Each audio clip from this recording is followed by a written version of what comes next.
Welcome to V power news bulletin ముందుగా headlines. Kakatiya university బాలికల engineering కళాశాలలో బతుకమ్మ సంబరాలు.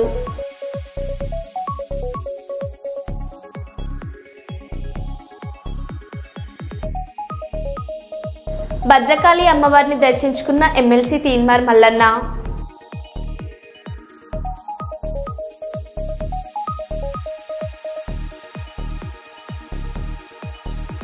చిక్కడపల్లి సెంట్రల్ లైబ్రరీలో నిరుద్యోగుల మద్దతు కార్యక్రమంపై పోలీసుల జోక్యం.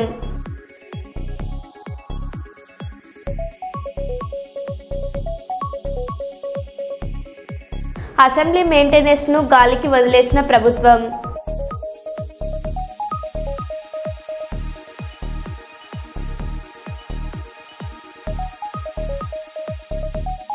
ముంబైలో ఐఫోన్ 17 కోసం యువత పోటీ.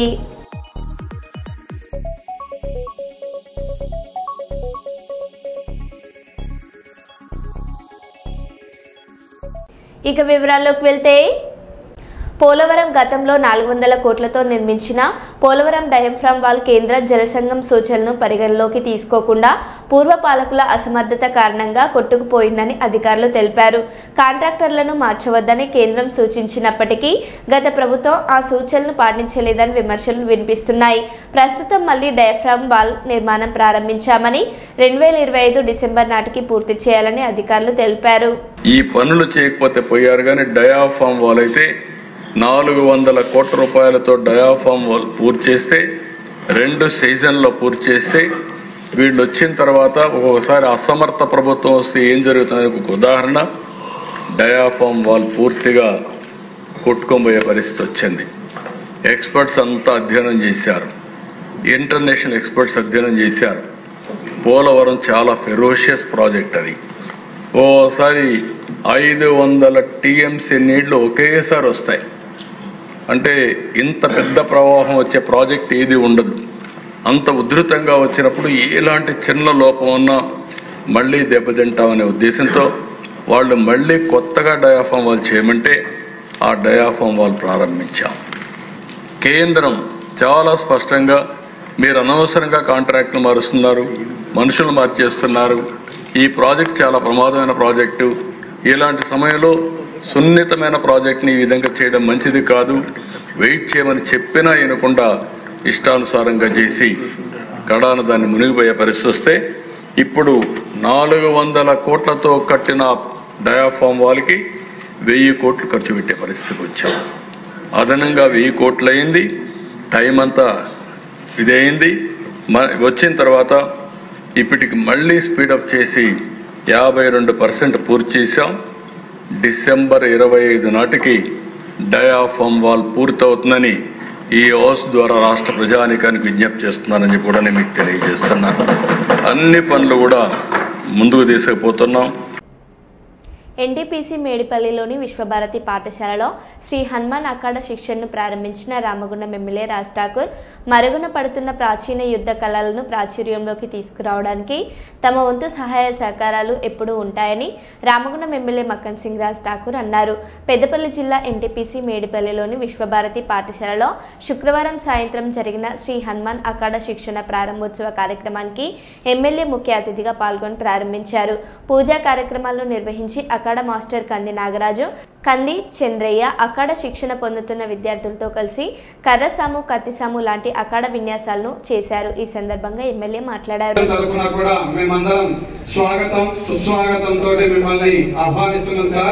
Welcome to our Vishwabharati Parivar.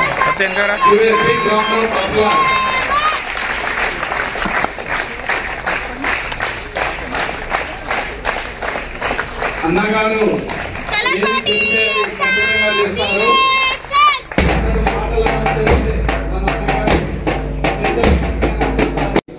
ఈ రోజు ప్రోగ్రాంకి మన రామగుండం నియోజకవర్గ అభివృద్ధి పదంలో నడిపిస్తున్నటువంటి రామగుండం ముందు బిడ్డ మన అన్న రామగుండం మక్కన్ సింగ్ రాజ్ ఠాకూర్ గారికి విశ్వభారతి విద్యాసంస్థల తరఫున స్వాగతం సుస్వాగతం.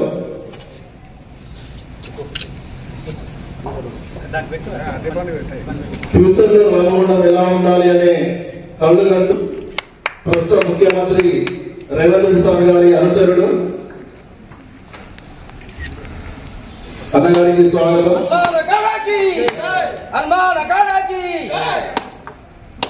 మనతో పాటు కాంగ్రెస్ ముఖ్య నాయకులు పట్టినాడు గారికి, శ్రీనివాస్ రెడ్డి గారికి, ఆసిఫ్ పాషా గారికి,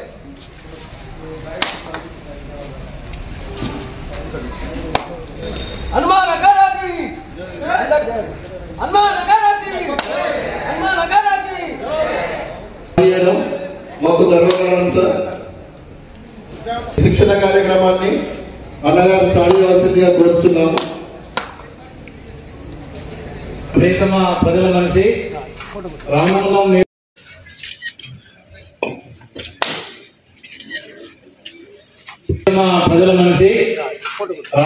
నియోజకవర్గాన్ని మాంచెస్టర్ ఆఫ్ ఇండియాగా ఒక సూపర్ మోడల్ గా తయారు చేయడం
సోదరుడు కంది నాగరాజు గారు, కంది చంద్రయ్య గారు,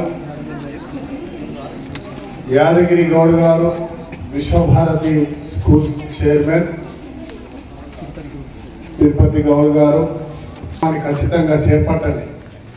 నా వరకు అన్ని రకాలుగా సహాయం ఉంటుంది అనే విషయాన్ని మీకు తెలియజేస్తూ మీ ద్వారా మీడియా మిత్రుల ద్వారా ఈ నిర్వహణ చేస్తున్నటువంటి నాగరాజుకు, చంద్రన్నకి ఈ వయసులో కూడా అద్భుతంగా కత్తి తిప్పుతూ డాల్తో యుద్ధం చేస్తూ ఉన్నారు.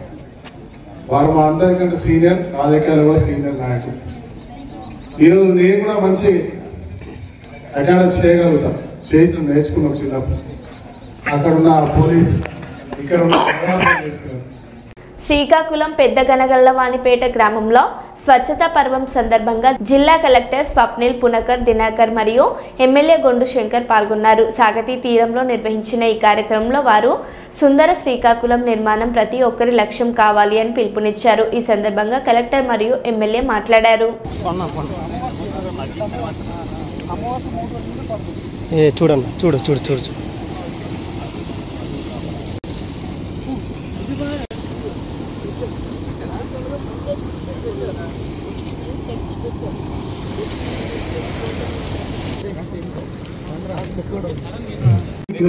మనం దిగ్విజయవంతంగా కొనసాగిస్తున్నాం.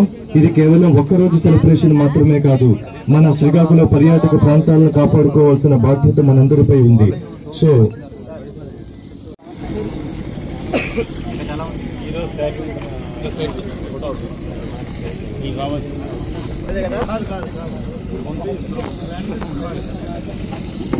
Hello, Andhra Pradesh pollution control day సందర్భంగా ఈరోజు శ్రీకాకుళం నియోజకవర్గం పెద్దగనగలవానిపేటలో ఈరోజు ఈ బీచ్ క్లీనింగ్ ప్రోగ్రాం పెట్టారు. ఈ కార్యక్రమానికి ముఖ్య అతిథులుగా గౌరవ డైనమిక్ కలెక్టర్ గారు స్వప్నిల్ దినకర్ పుణ్కర్ గారు, అలాగే ఇంకో డైనమిక్ జేసీ గారు ఫర్మాన్ అహ్మద్ గారు, అలాగే యంగ్ మన ట్రైనింగ్ కలెక్టర్ గారు రావడం జరిగింది. అలాగే ఈ కార్యక్రమానికి pollution control board officer Karunasri గారు పెద్ద ఎత్తున స్వచ్ఛంద సంస్థ నుండి అందరూ వచ్చి పాల్గొనడం జరిగింది. యాక్చువల్గా ఇప్పుడు ఎక్కడ చూసిన వ్యర్థాలు సముద్రంలోకి డైరెక్ట్గా నదుల ద్వారా అలాగే కాలువల ద్వారా వచ్చి కలిసిపోతున్న వైనం, దాంట్వల్ల మత్స్య సంపద తగ్గిపోవడం, అలాగే పొల్యూషన్ అవ్వడం, వాటర్ చేపల కడుపులోకి కూడా ఈ ప్లాస్టిక్ వ్యర్థాలు వెళ్ళిపోవడం, అలాగే ఆవులు కడుపుల్లోకి కూడా వెళ్ళి కేజీలు తీసి 40-50 కేజీలు తీసిన పరిస్థితి మనం ఈ మధ్య వీడియోల్లో చూస్తున్నాం.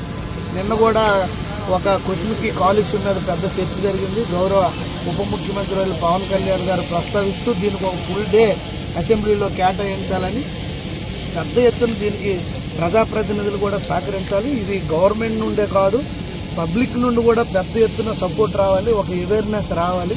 అప్పుడే దీన్ని మనం పూర్తిగా కంట్రోల్ చేయగలమని దీని మీద పెద్ద డిస్కషన్ కూడా జరిగింది. ఎందుకంటే ఎక్కడికక్కడే ఫ్లెక్సీలు పెట్టడం, అలాగే ప్లాస్టిక్ యూసేజ్ కూడా ముందు ప్రజలు మనం వాడకూడదు అనేది ముందు ప్రజల నుండి కూడా రావాలని కోరడం జరిగింది. నెక్స్ట్ వీక్ మోస్ట్లీ దీనిపైన పెద్ద చర్చ కూడా అసెంబ్లీలో జరుగుతుంది. ఎందుకంటే ఈ బీచ్ క్లీనింగ్లు చాలా ఇంపార్టెంట్. వచ్చే వ్యర్థాలన్నీ కూడా కాలువల నుండి బాటిల్స్ కానీ కవర్స్ కానీ అన్నీ కూడా దీనికి వచ్చేస్తున్నాయి. అవి మళ్ళీ భూమిలో కలాలంటే 100 సంవత్సరాలు పడుతుంది. దాన్ని మళ్ళీ ఈ ఆవు పాలల్లో కూడా వస్తున్న పరిస్థితి, తల్లి పాలల్లో కూడా మైక్రో లెవెల్లో ఇది మైక్రో లెవెల్లో ఈ ప్లాస్టిక్ ఇది ఉందని కూడా నిన్న మాట్లాడడం జరిగింది. దాని మీద గవర్నమెంట్ కూడా సీరియస్గా తీసుకుంది. దీనిపైన స్టేట్ గవర్నమెంట్లో కూడా నిన్న కూటమి ప్రభుత్వంలో డిస్కస్ జరిగింది. సీఎం గారి దృష్టికి కూడా తీసుకెళ్ళాం. ఇది పెద్ద చర్చ నిన్న జరిగింది. ఒక శాసనసభ్యుడు కూడా కొద్ది తీవ్ర ఆరోపణలు చేసిన దృష్ట్యా సో దీని మీద రాష్ట్ర ప్రభుత్వం సీరియస్గా ఉంది. అలాగే ప్రజల నుండి కూడా పెద్ద ఎత్తున స్పందన రావాలి. అలాగే శ్రీకాకుళంలో కూడా మేము అక్టోబర్ 2 కల్లా ఏవైతే ఉన్నాయో క్లోజ్ చేసి అక్టోబర్ 2 నుండి స్ట్రిక్ట్ గా ప్లాస్టిక్ రహిత, సింగిల్ యూజ్ ప్లాస్టిక్ రహిత పట్టణంగా మేము తీర్చిదిద్దడానికి గౌరవ కలెక్టర్ గారి ఆధ్వర్యంలో ఆయన స్పెషల్ ఆఫీసర్ ఫర్ కార్పొరేషన్ కూడా సో మేమందరం కూడా సీరియస్ యాజ్ ఎ ప్రజాప్రతినిధి నేను కూడా ఎవరికి ఉపేక్షించే ప్రసక్తే లేదు. ఎవరు ఏం చేసినా కేసులు కట్టినా మా దగ్గరికి ఎవరు రావద్దు, దీనికి మేము బాధ్యులం కూడా కాదని కూడా ఈ సందర్భంగా వర్తకులకు కానీ అలాగే ఎవరికి కూడా నేను ఈ సందర్భం కూడా తెలియజేస్తున్నాను. నేను కూడా ఎవరికి మళ్ళీ వదిలేయండి నేను రికమెండ్ చేయను. ఏం దొరికితే పట్టుకెళ్ళిపోయి ఏం ఫైన్ వేసినా గవర్నమెంట్ తీసుకోవాల్సిందే. ఎందుకంటే ఈ పర్యావరణ పరిరక్షణ అనేది మన బాధ్యత. మనం బతుకుతున్నాం, మనకు కూడా ఇప్పుడు ఏ ఊర్లో వెళ్ళినా క్యాన్సర్లు ఇవన్నీ వచ్చే పరిస్థితి. అలాగే ఫ్యూచర్ జనరేషన్ కూడా మనం పర్యావరణాన్ని పరిరక్షించి అందించాల్సిన బాధ్యత ఉంది కనుక తప్పకుండా దీనిపైన కఠినమైన చర్యలు తీసుకోవడానికి కూడా వెనకాడమని కూడా నేను ఈ సందర్భంగా తెలియజేసుకుంటూ ఈరోజు ఈ అవేర్నెస్ క్యాంప్ని ఈ శ్రీకాకుళం పొల్యూషన్ కంట్రోల్ బోర్డు వారు పెద్ద ఎత్తున ఏర్పాటు చేశారు. వారికి అందరికి కూడా నా హృదయపూర్వక ధన్యవాదాలు కలెక్టర్ గారికి కూడా తెలియజేసుకుంటూ నమస్కారం. తెలంగాణలో బతుకమ్మ పండుగను మరింత ప్రతిష్టాత్మకంగా జరుపుకునే విధంగా జాగృతి అధ్యక్షురాలు సూచించారు.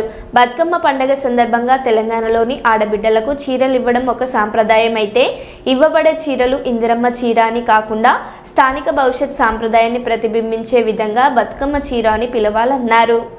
ముఖ్యమంత్రి గారిని నేను మళ్ళీ డిమాండ్ చేస్తున్నా, బతుకమ్మకు చీరలు ఇచ్చినారు, ఇదివరకు మీరు ఒకటి కాదు నేను 2 ఇస్తా అని చెప్పారు. 2 లేవు, 1 లేదు, ఎక్కడా లేదు. కాబట్టి బతుకమ్మకు మా ఆడబిడ్డలందరికీ చీరలు ఇవ్వాలని చెప్పి డిమాండ్ చేస్తూ ఉన్నాను. ఎట్ ద సేమ్ టైం దాన్ని ఆ చీరకు ఇంద్రమ్మ అని పేరు పెట్టకుండా బతుకమ్మ చీర ఉంచితేనే బెటరు. ప్రతి సందర్భంలో తెలంగాణ యొక్క అస్తిత్వాన్ని తుడిచేసేటటువంటి కుట్ర జరుగుతున్నది మీ ప్రభుత్వంలో. అట్లా కాకుండా బతుకమ్మకు మీరు చీర ఇస్తే బతుకమ్మ చీర పేరుతోనే ఇవ్వండి, లేదా ఏదైనా తెలంగాణ ఆడబిడ్డ పేరుతో ఇవ్వండి, అంతేగాని ఇంద్రమ్మ పేరుతో మాత్రం ఇవ్వద్దు. ఇప్పటికే కుట్రపూరితంగా ఈ ప్రభుత్వం తెలంగాణ తల్లి దగ్గర నుండి బతుకమ్మను దూరం చేసింది. ఇప్పుడు తెలంగాణ ఆడబిడ్డల దగ్గర నుంచి బతుకమ్మ చీరను దూరం చేసింది. ఇటువంటి పరిస్థితి రాకుండా శ్రద్ధ పెట్టి ఆడబిడ్డల పట్ల గౌరవాన్ని, మన పండగలు, మన సంస్కృతి పట్ల గౌరవాన్ని పెంపొందించే కార్యక్రమాలు ప్రభుత్వం చేయాలని చెప్పి నేను డిమాండ్ చేస్తాను. పాతపట్నం మండల కేంద్రంలో బీజేపీ ఆధ్వర్యంలో మెగా రక్తదాన శిబిరం నిర్వహించారు. ఈ కార్యక్రమానికి అధ్యక్షత వహించిన వ్యక్తి మండల అధ్యక్షులు Padala Shanmukha Rao new Srikakulam blood bank సహకారంతో ఒక జీవితం రక్షించడం నిజమైన దేశ సేవ నినాదంతో శిబిరాన్ని ఏర్పాటు చేశారు. ఈ కార్యక్రమానికి ముఖ్య అతిథిగా శ్రీకాకుళం జిల్లా బీజేపీ అధ్యక్షులు సిరిపురం తేజేశ్వరరావు హాజరయ్యారు. రక్తదాతలకు సర్టిఫికెట్లతో పాటు మెమెంటోలు అందజేశారు. ఖాళీ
లేదు 2 రోజులు ఫ్రీ అయిపోతుంది మాకు రేపు ఫ్రీ అయిపోతుంది నీకు ఏం కావాలో నాకు పెడతాను కానీ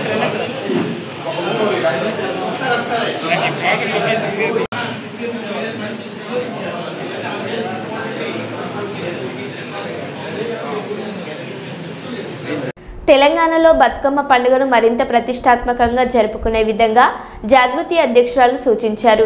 బతుకమ్మ పండుగ సందర్భంగా తెలంగాణలోని ఆడబిడ్డలకు చీరలు ఇవ్వడం ఒక సాంప్రదాయం అయితే ఇవ్వబడే చీరలు ఇందిరమ్మ చీర అని కాకుండా స్థానిక భవిష్యత్ సాంప్రదాయాన్ని ప్రతిబింబించే విధంగా బతుకమ్మ చీర అని పిలవాలన్నారు. ముఖ్యమంత్రి గారిని నేను మళ్ళీ డిమాండ్ చేస్తున్నా, బతుకమ్మకు చీరలు ఇచ్చినారు, ఇదివరకు మీరు ఒకటి కాదు నేను 2 ఇస్తా అని చెప్పారు. 2 లేవు, 1 లేదు, ఎక్కడా లేదు. కాబట్టి బతుకమ్మకు మా ఆడబిడ్డలందరికీ చీరలు ఇవ్వాలని చెప్పి డిమాండ్ చేస్తూ ఉన్నాను. ఎట్ ద సేమ్ టైం దాన్ని ఆ చీరకు ఇంద్రమ్మ అని పేరు పెట్టకుండా బతుకమ్మ చీరను ఉంచితేనే బెటరు. ప్రతి సందర్భంలో తెలంగాణ యొక్క అస్తిత్వాన్ని తుడిచేసేటటువంటి కుట్ర జరుగుతున్నది మీ ప్రభుత్వంలో. అట్లా కాకుండా బతుకమ్మకు మీరు చీర ఇస్తే బతుకమ్మ చీర పేరుతోనే ఇవ్వండి, లేదా ఏదైనా తెలంగాణ ఆడబిడ్డ పేరుతో ఇవ్వండి, అంతేగాని ఇంద్రమ్మ పేరుతో మాత్రం ఇవ్వద్దు. ఇప్పటికే కుట్రపూరితంగా ఈ ప్రభుత్వం తెలంగాణ తల్లి దగ్గర నుండి బతుకమ్మను దూరం చేసింది. ఇప్పుడు తెలంగాణ ఆడబిడ్డల దగ్గర నుంచి బతుకమ్మ చీరను దూరం చేసింది. ఇటువంటి పరిస్థితి రాకుండా శ్రద్ధ పెట్టి ఆడబిడ్డల పట్ల గౌరవాన్ని, మన పండగలు, మన సంస్కృతి పట్ల గౌరవాన్ని పెంపొందించే కార్యక్రమాలు ప్రభుత్వం చేయాలని చెప్పి నేను డిమాండ్ చేస్తాను. విజయవాడ రెండోసారి ఎమ్మెల్యేగా ఎన్నికైన అరకు నియోజకవర్గం ఎమ్మెల్యే రేగం మత్స్యలింగం మీడియాతో మాట్లాడుతూ రాజకీయాలు వదిలేస్తానని కానీ పార్టీ మారే ప్రసక్తి లేదని స్పష్టం చేశారు. ఎన్నికల నేపథ్యంలో నిన్నటి రోజున ఎన్టీవీలో ప్రసారమైన ఆయనపై తప్పుడు ఆరోపణలు పూర్తిగా అవాస్తవమని, తప్పుడు ప్రచారం చేస్తే సహించేది లేదని తెలిపారు. నాయకులు, కార్యకర్తలు ధైర్యంగా ఉండాలని, రాబోయే స్థానిక సంస్థల ఎన్నికల్లో గెలిచేది వైఎస్ఆర్ కాంగ్రెస్ పార్టీనే అని తెలిపారు. అసలు నిజం నిర్ధారించకపోవడం ద్వారా మీడియా తప్పుడు కథనాలు సృష్టించరాదని, నాయకులు, కార్యకర్తల్లో భద్రతా భావం కల్పించరాదని హెచ్చరించారు. అందరికీ నమస్కారం. నేను రేగం మత్స్యలింగం, అరకు నియోజకవర్గం శాసనసభ్యులు, వైఎస్ఆర్ పార్టీ. నిన్న నాపై వచ్చినటువంటి ఎన్టీవీ తప్పుడు ఆరోపణలతో కూడుకున్నటువంటి ఒక వార్త అనేటటువంటిది వైరల్ అవటం మీరందరూ చూస్తూనే ఉన్నారు. నేను రాజకీయాల్లోకి రావడానికి, ఈరోజు ఈ స్థాయిలో ఉండడానికి ప్రధానమైనటువంటి కారణము వైఎస్ఆర్ పార్టీ అధినేత జగన్మోహన్ రెడ్డి గారు. సో ఆయన్ని వదిలి వెళ్ళే ప్రసక్తే లేదు.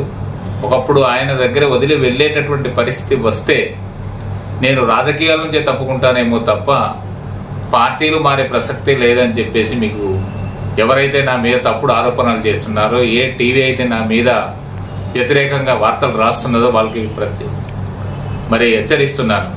ఒక్కసారి మీరు ఆలోచించుకోండి. ఒకసారి ఒక వార్త రాసేటప్పుడు కానీ, లేదా అనుకుంటే తప్పుడు కథనాలు ప్రసరించేటప్పుడు కానీ వాస్తవాలు ఏంటన్నది మాత్రం మీరు ఒక్కసారి గుర్తుంచుకోవాల్సిన అవసరం ఉందని చెప్పేసి కూడా మీకు హెచ్చరిస్తా ఉన్నాను. ఎవరైతే నా మీద తప్పుడు ఆరోపణలతో మీరు ఎన్టీవీలో వార్తలు ప్రచురించారో మీరు ఒక్కసారి గుర్తెరిగి మీరు వార్తలు ప్రచురించాలని చెప్పేసి కూడా మీకు హెచ్చరిస్తా ఉన్నాను. ఎందుకంటే ఈరోజు నేను వైఎస్ఆర్ పార్టీ ఎమ్మెల్యేగా గెలవడానికి లేదనుకుంటే వైఎస్ఆర్ పార్టీ ఈరోజు బలంగా అరకు నియోజకవర్గంలో ఉండడానికి ప్రధానమైనటువంటి కారణం ఆ పార్టీకి బలము అన్నీ కూడా జగన్మోహన్ రెడ్డి గారే. ఆయన హయాంలోనే నేను ఈరోజు రాజకీయాల్లో వచ్చాను. ఆయన నాకు ఒక సముచితమైనటువంటి స్థానాన్ని ఇచ్చారు కాబట్టి దాన్ని పదిలంగా నేను నిలబెట్టుకోవాల్సినటువంటి బాధ్యత నా మీద ఉందని చెప్పేసి కూడా మీకు హెచ్చరిస్తా ఉన్నాను. అలాగే నా రేగం కుటుంబం జగనన్నతోనే ప్రయాణం చేస్తుందని కూడా మీకు తెలియజేస్తా ఉన్నాను. నాపై తప్పుడు ఆరోపణలు చేసి ప్రజలను తప్పుదోవ పట్టిస్తున్న నేపథ్యంలో నేను పార్టీ అన్నానని చెప్పేసి ఎన్టీఏలో వచ్చినటువంటి వార్తలైతే అది పూర్తిగా అవాస్తవం అని చెప్పేసి ప్రజలకు తెలియజేస్తా ఉన్నాను. అరకులో వైసీపీ ఈరోజు పార్టీ బలంగా ఉంది. దాన్ని చూసి ఈ ఎన్డీఏ నాయకులు కానీ కూటమి ప్రభుత్వం ఉండేటటువంటి నాయకులు కానీ దానికి మింగుడు పడలేనటువంటి పరిస్థితుల్లో ఈ రకమైనటువంటి ఆరోపణలు నా మీద చేస్తూ ఉన్నారని చెప్పేసి కూడా మీకు తెలియజేస్తా ఉన్నాను.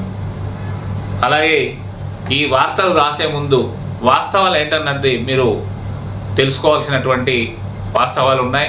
అలాగే నిజంగా నిర్ధారణ చేసుకొని మీరు వార్తలు ప్రచురించమని చెప్పేసి కూడా మీకు తెలియజేస్తా ఉన్నాను. మీరు ఈ తప్పుడు కథనాలు సృష్టించి తప్పుడు వార్తలు ప్రచురించి ఈ ఎవరైతే మా పార్టీకి చెందినటువంటి కార్యకర్తలు కానీ నాయకులు కానీ ఉన్నారో వాళ్ళ మీద అభద్రతా భావం అనేటటువంటి పెంపొందించవద్దని చెప్పేసి కూడా మీకు హెచ్చరిస్తా ఉన్నాను. ఇప్పటికైనా తెలుసుకోండి, ఈ ఎమ్మెల్యే స్థాయికి తీసుకొచ్చినటువంటి పార్టీని నమ్ముకొని నేను కానీ నా కుటుంబం కానీ అలాగే నియోజకవర్గాల ప్రజలు కానీ ఈరోజు మేము పనిచేస్తూ ఉన్నాం. కాబట్టి ఇది కట్టే కాలే వరకు కూడా నేను జగనన్నతోటే నా ప్రయాణం అని చెప్పేసి కూడా మీకు తెలియజేస్తున్నాను. కాబట్టి నా యొక్క నియోజకవర్గ ప్రజలారా మీరంతా కూడా వెన్నంటూ ఉన్నంత వరకు ఎలాంటి కథనాలు సృష్టించినా సరే ఎలాంటి తప్పుడు ఆరోపణలు చేసినా సరే మీరు నమ్మవద్దని చెప్పేసి కూడా మీకు అందరికి తెలియజేస్తూ ఉన్నాను. కాబట్టి మీరంతా కూడా సంయమనంతో మన పార్టీ బలోపేతానికి అలాగే మన నియోజకవర్గం యొక్క బాగోగుల కోసం మీరంతా కూడా తోడ్పాటు అందించి ఇక మునుముందు మన పార్టీ ఇంకా బలంగా పనిచేయడానికి మీ సహకారం అందించాలని చెప్పేసి కోరుతా ఉన్నాను. అలాగే ఈ కూటమి నాయకులకి ఏంటంటే రాబోయేటటువంటి స్థానిక సంస్థల ఎన్నికల్లో మరి వాళ్ళకి వణుకు పుట్టేటటువంటి విధంగా మనం పనిచేయాల్సినటువంటి అవసరం ఉంది కూడా అని చెప్పేసి తెలియజేస్తా ఉన్నాను. నమస్కారం. అమరావతి విభాగాల సమావేశంలో ప్లాస్టిక్ నిషేధంపై చర్చ జరుగుతున్న సమయంలో అసెంబ్లీలో వినోదభరితమైన క్షణం ఏర్పడింది. Speaker Raghurama deputy CM Pawan Kalyan ను ఉద్దేశించి మాట్లాడుతూ ప్లాస్టిక్ నిషేధానికి మీలాంటి హీరోతో యాడ్ చేయించాలంటే కోట్ల రూపాయలు ఖర్చు అవుతుంది. సంబంధిత శాఖ మంత్రిగా హీరోగా మీరే అలా కాలర్ ఎగరేసి పిలిపిస్తే జన సైనికులు ప్లాస్టిక్ నియంత్రణకు చర్యలు తీసుకుంటారని పేర్కొన్నారు. ప్లాస్టిక్ బాటిల్స్ వాడుతున్నారు. కేరళలో ఎగ్జాంపులరీగా ఒక్క జిల్లాలో మొదలు పెట్టారు. ఏంటంటే ఆ బాటిల్ మీద 10 రూపీస్ ఎక్స్ట్రా ఛార్జ్ చేస్తున్నారు. ఛార్జ్ చేసిన తర్వాత ఖాళీ బాటిల్ ఇచ్చిన వెంటనే they have to repay the 10 rupees. దాన్ని రీసైకిల్కి వాడటానికి టీటీ లోన్స్ అనేది ఈ బ్రాండీ బాటిల్స్ కూడా అప్లై చేయమని. బ్రాండీ బాటిల్స్ కి ప్లాస్టిక్ కన్సంప్షన్ ఎక్కువగా ఉంది. ఎక్కడ పడితే అక్కడ పడేస్తున్నారు కాబట్టి హ్యూజ్ కన్సంప్షన్ ఒక దగ్గర కలెక్ట్ అవుతుంది. అది ఈ కొద్దిగా ఎక్సైజ్ డిపార్ట్మెంట్ వాళ్ళతోటి కోఆర్డినేట్ చేసుకుంటే major percentage of plastic waste ఒకటి చేయొచ్చండి. కేరళలో ఇంప్లిమెంట్ అయింది. ఇంకొకటి ఏంటంటే ఈ సింగిల్ యూజ్ ప్లాస్టిక్స్ ఈ నిషేధానికి మీరు మీలాంటి హీరోస్ తోటి అడ్వర్టైజ్మెంట్ చేయాలి అంటే కొన్ని కోట్లు అవుతుంది. మీరు సంబంధిత శాఖ మంత్రిగా ప్లాస్టిక్ ని నిషేధించండి అని మీరు జన సైనికులకి చెప్పారంటే ఎవరైనా ప్లాస్టిక్ వేస్తే పట్టేసుకుంటారు వాళ్ళు. ఆ మధ్యన గోతులు ఎలా కప్పెట్టారో కొన్ని సంవత్సరాల క్రితం రోడ్లు మీరు బాగు చేయమని పిలిపించినప్పుడు ప్లాస్టిక్ ని ఆపండి అని మీరు ఒక్క పిలుపు ఎలా ఇస్తే ఎలా అంతే ఇంకా అది ఆగిపోతుంది. సో కాబట్టి సంబంధిత శాఖ మంత్రిగా మీరు ఆ స్టెప్స్ తీసుకుంటే డెఫినెట్ గా ఈ ప్లాస్టిక్ భూతాన్ని అరికట్టాలంటే అది మీ వల్ల సాధ్యమయ్యే అవకాశం చాలా ఎక్కువగా ఉంది. కాబట్టి ప్లాస్టిక్ గురించి మీ అవగాహన ఇందాక మీరు చెప్పారు. ఎక్స్ట్రాడినరీగా మొత్తం అంతా ఎక్స్ప్లెయిన్ చేయటం, తల్లి గర్భంలో కూడా ఈ పొల్యూటెంట్స్, మైక్రో పొల్యూటెంట్స్, ఇలాగే విలేజెస్ లో, సిటీస్ లో కొంచెం డిజిటల్ బోర్డ్స్ ని ఎంకరేజ్ చేస్తే ఈ ఫ్లెక్సీలు మానేసి ఆ అడ్వర్టైజ్మెంట్ ఏదో డిజిటల్ బోర్డ్స్ లోనే ఇచ్చుకుంటారు ఆ ఫంక్షన్లప్పుడు, దానప్పుడు. కొంచెం ఆ రకంగా డిజిటల్ బోర్డ్స్ ని ఎంకరేజ్ చేస్తే this might also come down quite a bit sir. ఇది నా రిక్వెస్ట్ తమరికి. హైదరాబాద్ బీఆర్ఎస్ ఎల్బీ కార్యాలయంలో పెచ్చులుడి పైకప్ పతనం కావడంతో పెద్ద ప్రమాదం తప్పినట్టు తెలిపింది. ఆ సమయంలో కార్యాలయంలో ఎవరూ లేకపోవడం వల్ల సాయంత్రంలో గాతుకూర ప్రమాదం జరగకుండా సరిగా నివారణ పొందింది. కార్యాలయ సిబ్బంది తెలిపిన వివరాల ప్రకారం గత సంవత్సరం నుండి ఆర్ఎండ్బి అధికారులకు ఈ సమస్య గురించి అనేక సార్లు తెలియజేసినా ఎటువంటి చర్యలు తీసుకోలేదు. దీంతో ఈ పరిస్థితి ఏర్పడినట్టు గుర్తించారు. అదేవిధంగా కాంగ్రెస్ ప్రభుత్వం వచ్చాక ప్రతిపక్ష పార్టీ కార్యాలయాల మెయింటెనెన్స్ కోసం కనీసం పద్ధతిపూర్వక చర్యలు తీసుకోలేదని బీఆర్ఎస్ ఎల్బీ కార్యకర్తలు ఆరోపించారు.